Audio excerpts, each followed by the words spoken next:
जिनकी तारीफ खुद रब काबा करे, उनकी अज़मत घटाना गलत बात है। जिनको कुरान यासीन तोहा कहे, उन पे उंगली उठाना गलत बात है। ए नबी ने कहा कि इताअत करो, अपने माँ बाप की खूब खिदमत करो।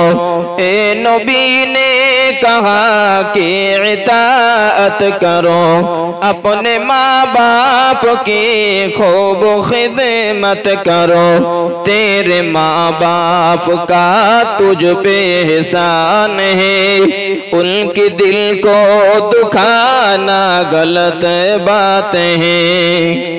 चाँद से खूबसूरत रुखे मुस्तफा, उन्हें देखा तो ये आयशा ने कहा। चाँद से खूबसूरत रुखे मुस्तफा, उन्हें देखा तो ये आयशा ने कहा। तौबा तौबा उन्हें चाँद जैसा कहो, चाँद जैसा बताना गलत बात है। जिनकी तारीफ खुद रब काबा करे, उनकी अज़मत घटाना गलत बात है। जिनको कुरान यासीन तोहा कहे, उन पे उंगली उठाना गलत बात है। শুধু তাই নয়, হাদিস শরীফের ভিতরে রাসূল বললেন, যারা আল্লাহকে এক বলে জানেন, ফারিস্তা বিশ্বাস করেন, আসমানি কিতাব এগুলো বিশ্বাস করেন, নবীকে রাসূল রূপে স্বীকার করেছেন, মরতে হবে স্বীকার করেন, হাসরের দিনে উঠতে হবে এবং কিয়ামত ঘটবে, আল্লাহর কাছে হিসাব দিতে হবে, এগুলো যারা বিশ্বাস করে তারা হলো ঈমানদার। একটু জোরে বলেন সুবহানাল্লাহ। মহান আল্লাহ কোরআন শরীফের 16 পারাতে বললেন, ইন্নাল্লাযীনা আমানু ওয়া আমিলুস সালিহাতি কানাত লাহুম জান্নাতুল ফিরদাউসি নুজুলা। যারা ঈমান এনেছেন এবং সৎ কাজ করেছেন তাদের জন্যই আছে জান্নাতুল ফিরদাউসের মেহমানদারি। একবার জোরে বলেন সুবহানাল্লাহ, আর একটু মিলেমিশে বলবেন সুবহানাল্লাহ। তাহলে কাজটা কি? একদিকে কলেমা পড়লে তারা হবে জান্নাতি, সুবহানাল্লাহ বলেন। অপরদিকে মহান আল্লাহ বললেন যে ঈমান আনবে এবং সৎ কাজ করবে তারাই হবে জান্নাতের মেহমান। একটু জোরে বলেন সুবহানাল্লাহ। মহান আল্লাহ কোরআন শরীফের ভিতরে জানিয়ে দিয়েছেন, ও দুনিয়ার মানুষেরা, আমি আল্লাহ জানিয়ে দিলাম, ইন্নাল্লাযীনা আমানু ওয়া আমিলুস সালিহাতি, নিশ্চয় যারা ঈমান আনয়ন করে, আমি আল্লাহ জানিয়ে দিলাম, ওয়া আমিলুস সালিহাতি, এবং যারা সৎ কাজ সম্পন্ন করে, আমি আল্লাহ জানিয়ে দিলাম, কানাত লাহুম জান্নাতুল ফিরদাউসি নুজুলা, আমি আল্লাহর জান্নাতুল ফিরদাউসের মেহমানদারি তার জন্য অপেক্ষা করে। জোরে বলেন সুবহানাল্লাহ। ও বান্দা শুনে রেখে দিন, একদিকে আমরা ঈমান এনেছি, কলেমা পড়েছি, মুসলমান হয়ে গিয়েছি, এবার ভাববার বিষয় হলো এটি, আমি আমার জীবনে সৎ কর্ম কতটা করতে পেরেছি।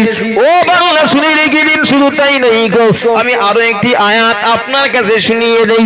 মহান আল্লাহ কোরআন শরীফে ঈমানদারদের লক্ষ্য করে বললেন, ইয়া আইয়ুহাল্লাযীনা আমানু দুখুলু ফিস-সিলমি কাফা ওয়া লা তাত্তাবিউ খুতুওয়াতিশ শাইতান ইন্নাহু লাকুম আদুউম মুবিন।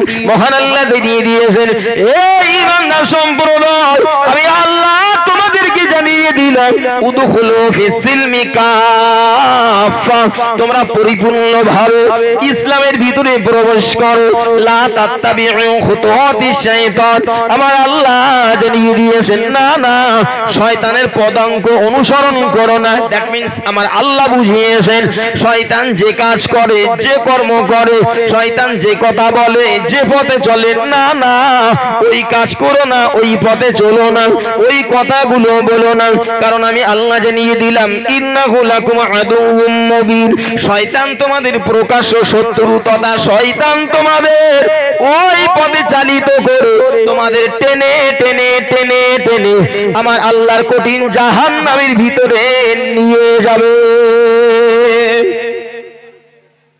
আল্লাহ কি বললেন যে শয়তান যে কাজ করে, শয়তান যেমন কথা বলে, শয়তান যে পথে চলে, এই কাজ এই কথা এবং ওই পথ তোমরা অবলম্বন করো না। আচ্ছা বলেন দিন দেখি, আমরা শয়তানি পথে চলি না চলি না? তাহলে এসআইআর এর একটা কাগজ ভুল হলে ভয় হয় এ ভারতে থাকতে পারবো কিনা, আর খোদার খাতায় যে খাতা তৈরি করছি আর যা তৈরি হচ্ছে তাতে এরকম শয়তানি কাজ যদি উঠে থাকে, নাকি জান্নাতি জায়গা হবে নাকি জাহান্নামে হবে?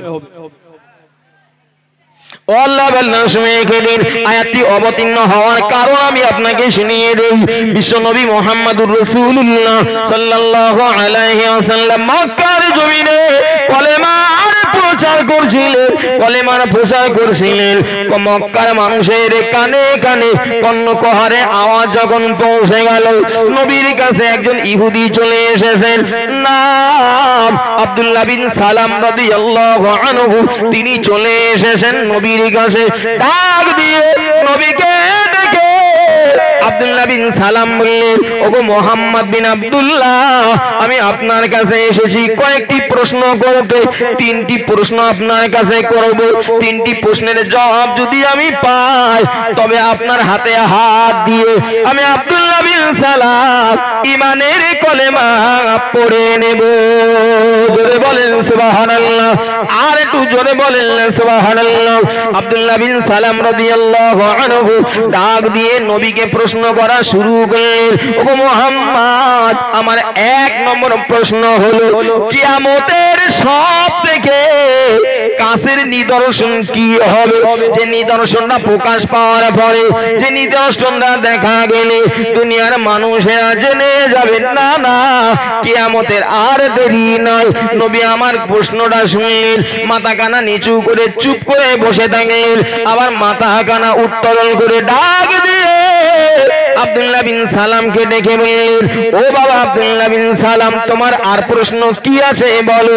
দুই নম্বরে আব্দুল্লাহ বিন সালাম আবার ডাক দিয়ে জিজ্ঞাসা করে, ওগো মুহাম্মদ বিন আব্দুল্লাহ, আমার দুই নম্বরে প্রশ্ন হলো মানুষ মারা যাবে, জাহান্নামীরা জাহান্নামে যাবে, জান্নাতীরা জান্নাতের ভিতরে চলে যাবে। আমার দুই নম্বরে প্রশ্ন হলো জান্নাতে যারা যাবে, এই জান্নাতি মানুষদের মহান আল্লাহ জান্নাতের ভিতরে সর্বপ্রথম কি খেতে দেবেন। তিন নম্বর প্রশ্ন করলেন, ওগো মুহাম্মদ বিন আব্দুল্লাহ, আমার তিন নম্বর প্রশ্ন হলো এটি, আমরা দুনিয়াতে লক্ষ্য করে দেখেছি কখনো সন্তান বাবার মতো হয়, কখনো সন্তান মায়ের মতো হয়, কখনো বাবা এবং মায়ের উভয়ের মতো হয়, কখনো বাবার বংশের কারুর মতো হয়, কখনো মায়ের বংশের কারুর মতো হয়। আমি আব্দুল্লাহ বিন সালাম আপনার কাছে আমার প্রশ্ন হলো এটি, ওগো মুহাম্মদ, আমার প্রশ্নের জবাব খানা একবার দেন। কেন সন্তান বাবার মতো হয়, কখন সন্তান মায়ের মতো হয়? বিশ্বনবী মুহাম্মদুর রাসূলুল্লাহ এবার প্রশ্নের জবাব দিতে গিয়ে এক নম্বর ডেকে বললেন, ও আব্দুল্লাহ বিন সালাম, তুমি শুনে রেখে দাও, তোমার প্রশ্ন প্রথম প্রশ্ন ছিল এটি, কিয়ামতের সবথেকে কাছের নিদর্শন কি? আমি নবী মুহাম্মদুর রাসূলুল্লাহ সাল্লাল্লাহু আলাইহি ওয়াসাল্লাম তোমাকে জানিয়ে দিলাম, দুনিয়ার মানুষেরা যে সময় লক্ষ্য করে তারা দেখবে পূর্ব দিক থেকে একটা আগুনের দোলা, পূর্ব দিক দিয়ে একটা আগুনের দোলা এসে মানুষদেরকে তাড়া করে দিয়ে, মানুষদেরকে তাড়া করে নিয়ে পশ্চিম দিকে একত্রিত করবে। যে সময়ের মানুষেরা লক্ষ্য করে দেখবে পূর্ব দিক দিয়ে আগুনের দোলা তাড়া করে পশ্চিম দিকে মানুষদের একত্রিত করেছে, ওই সময়ের মানুষেরা জেনে যাবে কিয়ামতের আর দেরি নাই। এটাই হলো কিয়ামতের সব থেকে কাছের নিদর্শন। কিয়ামতের সবথেকে কাছের নিদর্শন হলো এটি। রাসূল বলেন আব্দুল্লাহ বিন সালাম, এই দুনিয়ার মানুষ যখন দেখবে যে পূর্ব দিক দিয়ে আগুন তাড়া করে মানুষদের পশ্চিম দিকে একত্রিত করছে, ওই সময়ের মানুষেরা যেন জেনে যায় কিয়ামতের আর দেরি নেই। এটাই হলো সবথেকে শেষ নিদর্শন। আব্দুল্লাহ বিন সালাম রাদিয়াল্লাহু আনহু শুনে বললেন, আপনি ঠিক বলেছেন। তার মানে প্রশ্নের উত্তর জানাই আছে, নাইলে বলা যায় যে আপনি ঠিক বলেছেন। নবী আমার ডাক দিয়ে 2 নম্বরে বললেন, ওগো আব্দুল্লাহ বিন সালাম, তোমার দ্বিতীয় নম্বরে প্রশ্ন হলো জান্নাতি মানুষদের মহান আল্লাহ কি দিয়ে নাস্তা দেবেন। নবী আমার ডেকে বলেছিলেন, ও আব্দুল্লাহ বিন সালাম, তুমি শুনে রেখে দাও, আমার আল্লাহ জান্নাতি মানুষদের জান্নাতের ভিতরে নিয়ে সর্বপ্রথম মাছের কলিজা ভাজা দেবেন। জোরে বলেন সুবহানাল্লাহ, আর একটু জোরে বলেন না সুবহানাল্লাহ। কি বললেন? যে মাছের কলিজা ভাজা দেবেন জান্নাতি মানুষদের।